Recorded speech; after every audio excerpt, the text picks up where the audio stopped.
پہلے bio matric verification ہوتی تھی، پھر وہیں سے پرنٹ آؤٹ دے دیتا وہ بیلٹ پیپر، وہاں سے نکل آتے تھے.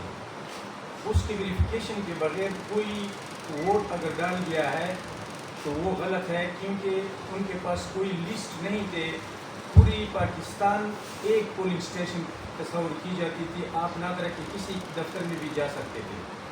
تو بایو میٹرک ویریفیکیشن کے بغیر جو بھی ووٹ ڈالے گئے ہیں وہ غلط ہے، یا اس کو دھاندلی کے زمرے میں لے سکتے ہیں، تو اس کو خارج کر دیا جائے اور پھر اکارڈنگلی اس کے مطابق نتائج دوبارہ مرتب کیے جائیں.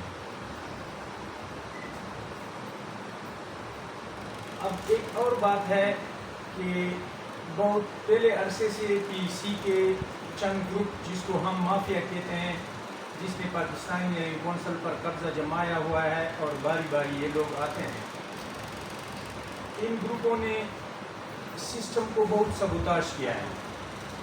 انہوں نے ممبر گورننگ باڈی کے جو الیکشن ہوتے ہیں اس کے لیے الیکٹورل کالج پورے پاکستان کو ایک حال کا تصور کیا ہے. مثلا ممبر الیکٹریکل یا سیول کے لیے جو بندہ کھڑا ہوتا ہے اس نے پورے پاکستان سے الیکشن لڑنا ہوتا ہے، اور ان کو کہا جاتا ہے کہ یہ ممبر کے پی ہے یا ممبر پنجاب ہے، ممبر سندھ ہے یا بلوچستان ہے.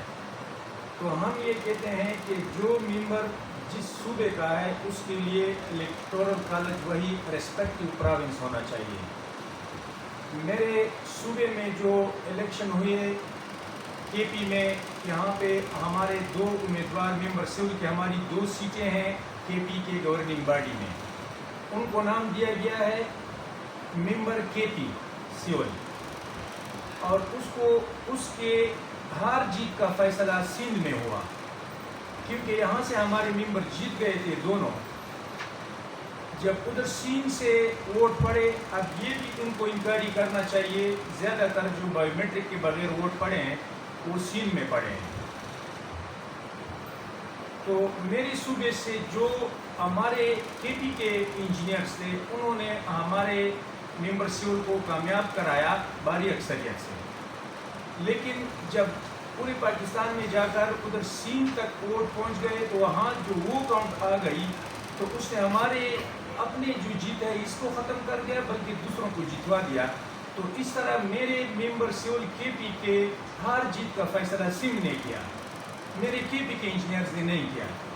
تو اس سے ہم کہتے ہیں کہ آپ جس صوبے کو وہ دینا چاہتے ہیں سیٹیں ممبر گورننگ باڈی کی، اس کے لیے الیکٹورل کالج وہی صوبہ ہونا چاہیے، نمبر 1. یا اگر آپ یہ ایسا نہیں کرنا چاہتے تو آپ ایکول پیریٹی کی بنیاد پر آپ ایک جیسی نشستیں تمام صوبوں کے لیے دے دیں، جیسے کہ سینٹ کے الیکشن ہوتے ہیں.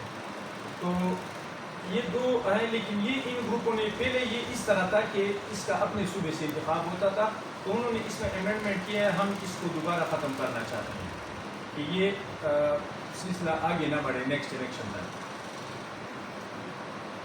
اچھا، تمام گروپس کے منشور میں کچھ باتیں مشترک تھیں. جب الیکشن کمپین ہو رہا تھا ہم نے سب کے منشور حاصل کیے ہیں، ہمارے پاس پڑے ہیں. ایک تھا کہ ینگ انجینئرس کو ہم گورننگ باڈی میں ریپرزنٹیشن دیں گے. وہ ریپرزنٹیشن عمر کی حد کم کرنے سے دی جا سکتی ہے. ہمارے بھی منشور میں یہی تھا.